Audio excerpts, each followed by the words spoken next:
À notre émission de la semaine, nous mettons le cap encore une fois sur la République démocratique du Congo. Donc ce soir, nous vous présentons la deuxième partie de l'interview que nous avons réalisée avec la présidente de la communauté congolaise de Montréal, Madame Maggie Mujinga, qui était accompagnée de Monsieur Héritier Mpiana. Monsieur Héritier Mpiana, qui était donc le représentant de la ministre congolaise de l'Environnement et qui est donc en fait ici même de passage à Montréal. En deuxième partie de cette émission, nous recevons Bantou Salsa. Bantou Salsa Just One. Ce monsieur qui nous vient du Cameroun brille de plus en plus dans sa musique, ici même à Montréal, un peu partout à travers la planète, où il y a un mélange quelque part entre, en fait, on parle des musiques bantou et on parle aussi de la salsa. Madame, monsieur, bonsoir. Ici Henri Ngaka, bienvenue à notre magazine de télévision. Avant de commencer, j'en profite au nom de toute l'équipe pour vous souhaiter une bonne année 2023, santé, succès, amour et pourquoi pas la chance. Alors, restez là, nous sommes de retour tout de suite après ces messages publicitaires. Madame, Monsieur, bonsoir. Ici Henri Ngaka. Ne ratez surtout pas nos prochaines émissions présentées à ICI Télévision depuis Montréal. Ça va causer. Vous avez posé un problème de l'organisation, comme quoi est-ce que l'homme politique congolais est prêt. Je vais vous dire une chose. Oui. Notre premier cycle électoral en RDC, les élections démocratiques, si vous voulez bien, nous en avons eu en 2006. Après 2006, nous avons eu un deuxième cycle, c'était en 2011. Après 2011, le troisième cycle, c'était en 2018. Et l'année prochaine, nous aurons sûrement un quatrième cycle électoral en 2023. Et depuis l'accession de l'actuel président de la République au pouvoir, il y a eu beaucoup de réformes qui ont été amorcées, qui prouvent que notre pays, il y a même des rapports du Fonds monétaire international et de la Banque mondiale qui prouvent que le Congo est sur la bonne voie aujourd'hui. Oui. Je vais vous donner un exemple. Lorsque nous sommes arrivés, lorsque le chef de l'État est arrivé au pouvoir, il a trouvé que l'ancien régime du président Kabila a fait à peine 20 ans, plus de 20 ans, à peu près au pouvoir, et il était difficile pour ce régime de réaliser un budget annuel de 4 milliards. Et les budgets les plus élevés laissés par l'ancien régime, c'était 4 milliards de dollars. Pour un pays continent comme le nôtre, avec plus de 90 millions d'habitants. Aujourd'hui, mais aujourd'hui, au bout de 2-3 ans seulement, l'année qui vient de se passer, nous avons eu un budget de 12 milliards et demi. On a presque triplé. On a triplé.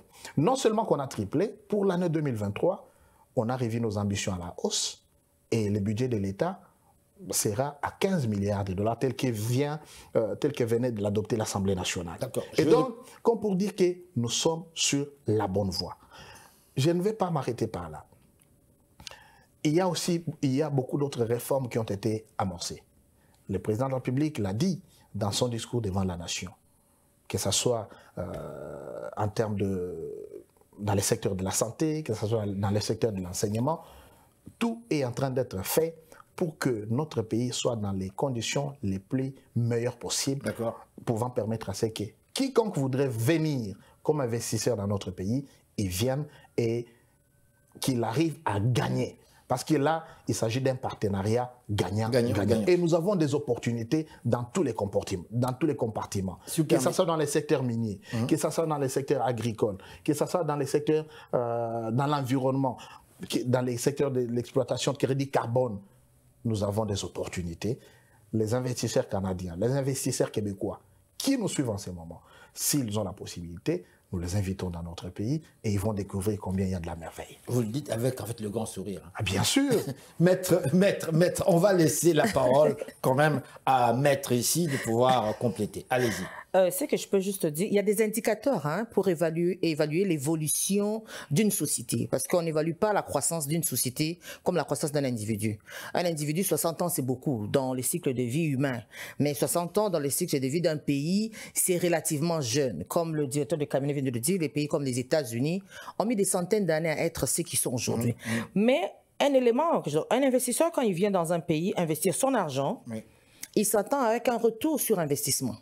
il veut la garantie que son investissement va fonctionner. On ne lui garantit pas la rentabilité. Ça, c'est son travail, de faire le marketing et de faire la rentabilité de son investissement.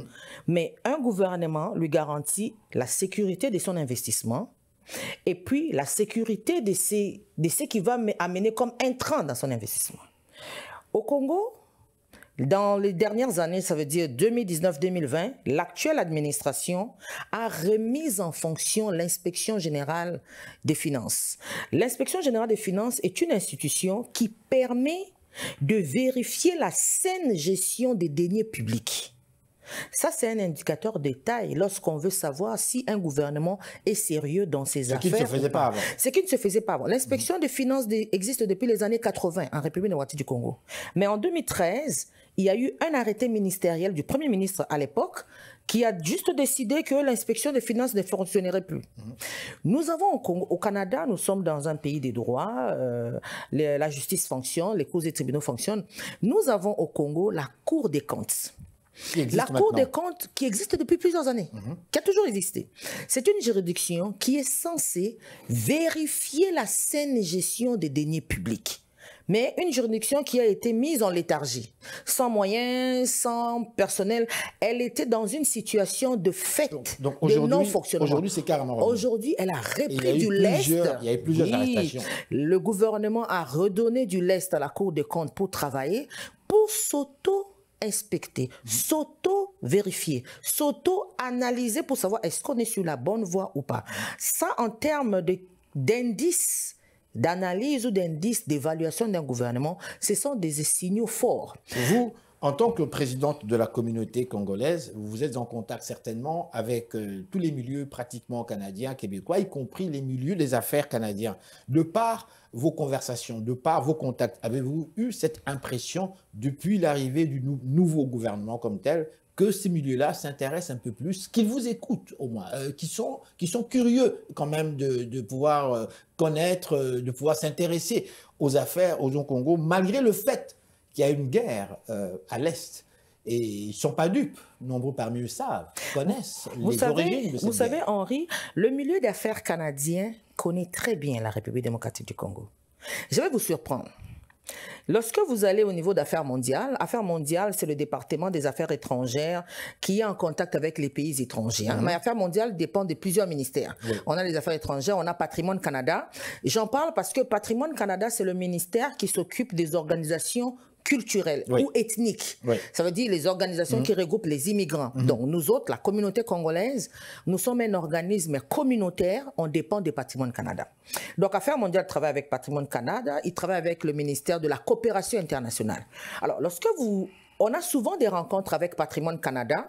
La communauté congolaise, ici au Canada, il faut savoir que c'est la seule communauté immigrante qui a réussi à mettre sur place une organisation fédérative. Le Canada est une fédération. Donc, nous avons la communauté congolaise de Montréal métropolitaine, qui est la ville de Montréal métropolitaine, mais nous avons une structure qu'on appelle la communauté congolaise du Canada, qui aujourd'hui regroupe 22 villes canadiennes. Et avec cette structure-là fédérative, nous avons des contacts avec Patrimoine Canada. Vous allez vous rendre compte qu'au niveau de Canada comme pays, les relations bilatérales entre le Canada et la République démocratique du Congo sont faibles par rapport aux investissements canadiens en RDC. Donc, les entreprises canadiennes investissent en RDC, surtout dans le domaine minier. Je vous ai dit qu'actuellement, nous avons la guerre à l'est du Congo. Lorsque vous allez à l'est du Congo, il y a des entreprises canadiennes qui sont là, qui investissent dans le domaine minier. Mais ce que le directeur de cabinet vient de dire, c'est que nous avons d'autres secteurs de prospection. Nous avons d'autres secteurs d'affaires. Il y a d'autres domaines d'affaires qui valent la peine d'être exploités, qui valent la peine d'être explorés, qui valent la peine d'investir dedans. Les domaines de crédit carbone, les domaines de l'agroalimentaire, pourquoi pas, les domaines électriques. Au Congo, vous savez, jusqu'à dernièrement, la production de l'électricité était une affaire de l'État. L'État avait les monopoles. Aujourd'hui, la production et la distribution de l'électricité a été privatisée. Ça veut dire, je peux créer mon entreprise de distribution d'électricité. Je prends des domaines qui boostent l'économie comme le domaine des assurances. Jusqu'à récemment, le domaine des assurances était un domaine où il y avait le monopole de l'État. Aujourd'hui, le domaine des assurances est un domaine privatisé. Ce sont des domaines à rentabilité rapide, à investissement à faible coût. Le domaine minier, par exemple, prend de lourds investissements, mais tout le monde n'est pas amené à faire ces genres de lourds investissements. On peut explorer d'autres opportunités et la République démocratique du Congo. Comme dans le domaine culturel aussi. Dans le domaine culturel aussi. Dans les domaines culturels aussi. Le Congo, aujourd'hui, nous sommes la plus grande nation francophone. Le Canada est un pays bilingue et le Canada est membre de la francophonie. Il y a plusieurs activités qui peuvent être faites ensemble. Le Canada organise, je peux dire, des jeux d'hiver. Mais vous savez que en République démocratique du Congo, nous avons des endroits où on a la neige au sommet des montagnes. Les gens ignorent. Mais on ne peut pas exploiter ces opportunités de la nature à cause de la guerre. Mais aujourd'hui, nous disons que le Canada doit nous aider pour que la voix de la RDC soit entendue, que la guerre puisse avoir une fin, qu'on puisse mettre un terme. On peut exploiter ces opportunités-là. Il y a plusieurs domaines. Moi, je ne suis pas membre du gouvernement, mais je viens de la République démocratique du Congo. Je suis arrivée ici au Canada comme une immigrante. Je connais ce pays-là. C'est mon pays d'origine. Voilà pourquoi nous en parlons. Nous vivons ici. Nous payons nos impôts ici. Mes enfants grandissent ici. Ils sont des Montréalais, Québécois, Canadiens ici. Mais il y a toujours cette fibre qui nous attache à notre mère patrie. Voilà pourquoi nous faisons toutes ces actions. Alors, je laisse le mot de la fin à monsieur le directeur de cabinet. Allez-y. Je voudrais, en plus de ce que Madame a souligné comme opportunité, insister sur le fait qu'aujourd'hui, lorsque vous regardez les tableaux des plus gros pays producteurs du pétrole au monde, nous avons les États-Unis, nous avons la Russie, l'Arabie Saoudite, ainsi de suite, mais il y a aussi le Canada. Le Canada produit aussi du pétrole, oui. Et au Congo, aujourd'hui, nous avons une opportunité en ce qui concerne le secteur pétrolier. Nous avons des blocs pétroliers qui peuvent être exploités et qui peuvent également être rentables pour les investisseurs canadiens. D'accord, mais à l'époque... C'est vraiment une opportunité à ne pas manquer. À part le pétrole, nous avons aussi d'autres secteurs, par exemple au niveau du ministère de l'Environnement, tel que le secteur du traitement des déchets. Ça aussi, s'il y a des investisseurs qui peuvent venir dans les traitements, transformation des déchets en énergie, par exemple en biogaz, c'est vraiment un secteur qui n'est pas encore exploité dans notre pays et ils vont trouver leur compte. Nous, gouvernement, nous sommes prêts à leur faciliter, à leur accorder toutes les facilités possibles, même des exonérations. Vous êtes prêts? Nous sommes prêts à leur donner, surtout pour ceux qui veulent investir dans le secteur du traitement des déchets. Ça, c'est une opportunité que nous accordons à quiconque voudrait investir dans notre pays, dans ce secteur-là, sans oublier, n'est-ce pas, toutes les grandes sociétés canadiennes qui, aujourd'hui, ont la possibilité d'investir dans les marchés de crédit carbone dans notre pays. Il ne faut pas oublier que nos forêts, les forêts que nous avons, ne sont pas des bijoux pour que nous puissions les contempler. Nous avons aujourd'hui la possibilité de nous lancer dans les marchés de crédit carbone. S'il y a des sociétés qui voudraient venir et y investir, nous sommes là, nos portes sont grandement ouvertes pour que nous puissions travailler toujours dans le cadre d'un partenariat gagnant-gagnant et nous allons tous aider à ce que nous puissions atteindre les objectifs de développement durable. Lorsqu'on investit dans un secteur, on peut lutter contre la pauvreté et en même temps, parmi les ODD, il y a par exemple l'objectif 1 qui parle de la lutte contre la pauvreté, mais il y a aussi l'objectif 17 qui parle d'un partenariat qui demande au pays de mettre en œuvre un partenariat gagnant-gagnant pour permettre à ce que les uns et les autres puissent atteindre un développement durable. Monsieur, madame, je vais vous dire déjà merci. Merci infiniment d'avoir participé à cette émission. On a pris quand même beaucoup de temps. Merci beaucoup. Alors voilà donc, madame, messieurs, restez là.